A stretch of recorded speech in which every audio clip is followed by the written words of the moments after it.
The poem I picked today is a poem called Soledad, Calvin Forbes, a poet and a poem you may not know. Forbes is still with us. He's a wonderful, fascinating writer. He wrote a book that I absolutely adore called Blue Monday in the early 70s. And this is a poem from that, and I've reprinted this poem in a book called Blues Poems that I edited. I say that to give you a little context of the poem. Blue Monday, the volume, is very much a book of blues poems, a blues aesthetic, but it isn't strictly speaking in a strict blues form. What does this mean for us as writers? I think what it means is that, as I say in this anthology about the blues, is that the form of the blues fights the feeling of the blues. And so here you see a real tension in the line and in the form that stems from this blues aesthetic. While there are no repeating lines, there are these kind of images and thought that reverberate throughout the piece. And I'll talk about that a little bit after I read it. Soledad. I smell water and I hear God knocking. The way I feel tonight, the stars could be my mother's eyes and go out and I wouldn't care. People, I eat music, but sometimes I get weak from laughing to myself and her face fades like a stranger's and only the dusk reminds me of her lips.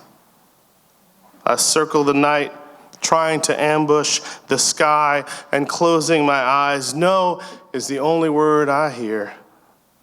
It hurts to recall the origin of that echo.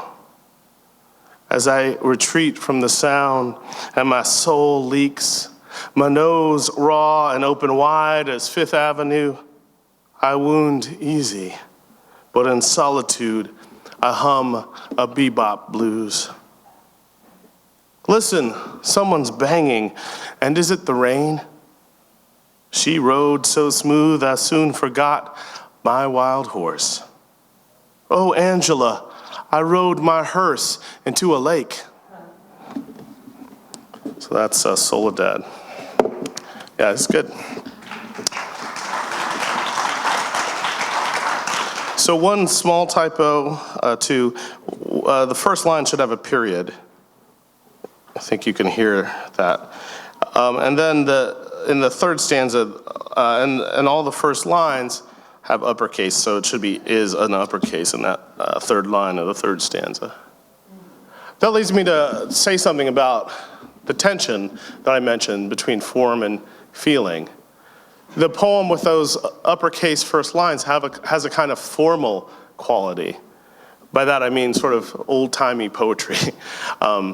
And there is a kind of old-timiness to it in the sense that it's referring, I think, almost to, in a fractured way, to kind of blues themes.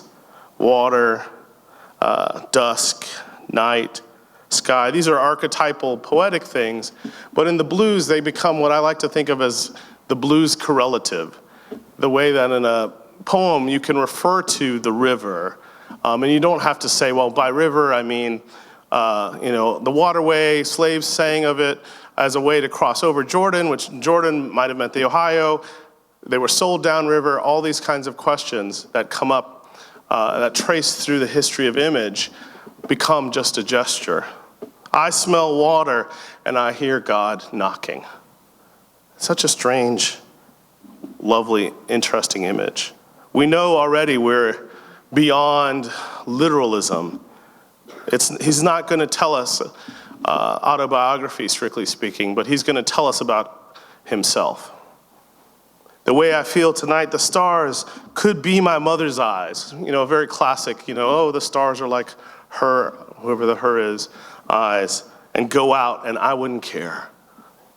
That's pretty low. That's low down. But then he says, people, I eat music. That seems to me somewhat triumphant. And suddenly the I of the poem is no longer just a single solitary I. And I think that's one of the other qualities of the blues I would highlight to you, is that the blues is the I that's a we. this eye is always bigger than itself. This is very Whitman-esque, of course. And we could read this poem from that kind of angle. What would Whitman do if he were, alive in 1968? He still was, but just in the poetry. And I think he might be fragmented somewhat. He might eat music.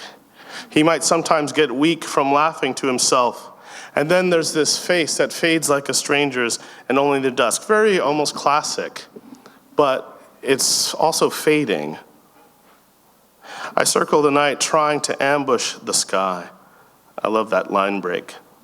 I circle the night trying to ambush. And we've talked a lot in my class this week about what the line does. And I think that line does, it kind of conjures the whole poem. If you just put it on the board by itself, sort of its own solo, its own solitude, it would conjure the rest of the poem. I'm struck too in the poem by the leaps and the interruptions. You can see those in especially the last stanza. I think a lesser poet would have ended with, "In solitude I hum a bebop blues." That's probably where I would have ended it. Oh, it's a little cheery, a little sad. But instead he leaves us with these kind of, is it 3, 4, 5 images? Every single line is another kind of world. Listen, someone's banging. Again, it's like people I eat music. He's addressing us, the reader, or sort of pulling our sleeve. And it went from God knocking to someone banging. Is that too a kind of descent? Then it ends, and then the next line, and is it the rain? I think that inverted syntax toward the end of the poem. She rode so smooth I soon forgot my wild horse. We get the information last. It's something of the reversal that he's experiencing, the speaker. And then that last line. What do we make of that? Oh, Angela, I rode my hearse into a lake. Exclamation point. It's a splash there. But suddenly we get this voice, this Angela, this beloved, to think of beloved poems. And I think what it does for me in the poem is instead of, a name often in a poem, especially early on, will kind of clear up a mystery. Oh, the poem's for Angela. Instead, here, it only deepens it. Has this all been over Angela? We've experienced much more than merely one love for another. We've experienced God knocking and mothers and ambush and origins.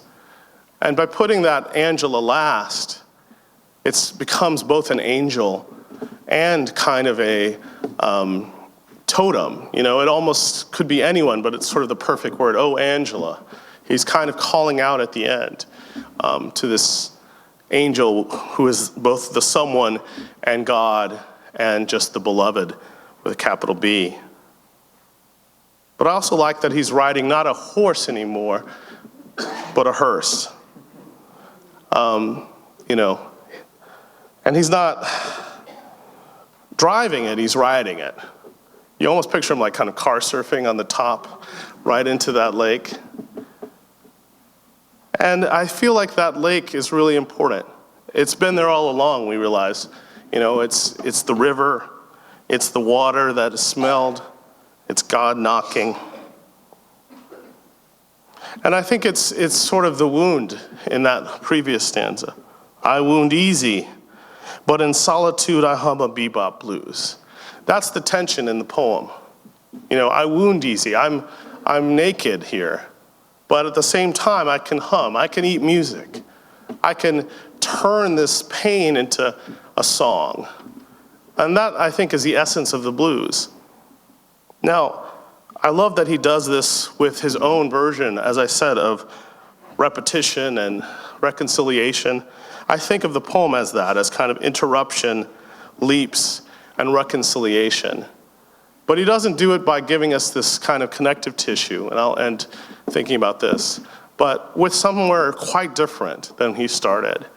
Well, he's back in the lake, but he's also far, in terms of syntax, from where he started, from the full stanzas of the third stanza, say, where it just rushes together and you get that nice rhyme of no and echo, even if it's kind of negative, though there is the period there, sorry. But you get these kind of rhymes that happen. And here at the end, the non-rhyme, or the slant rhyme between horse and hearse, really calls attention to itself. Maybe that's one definition of the blues, the difference between a horse and a hearse. Or when your horse becomes a hearse. That kind of near drowning, the willingness to laugh while doing so, I think is the essence of this poem and of the blues. Thanks.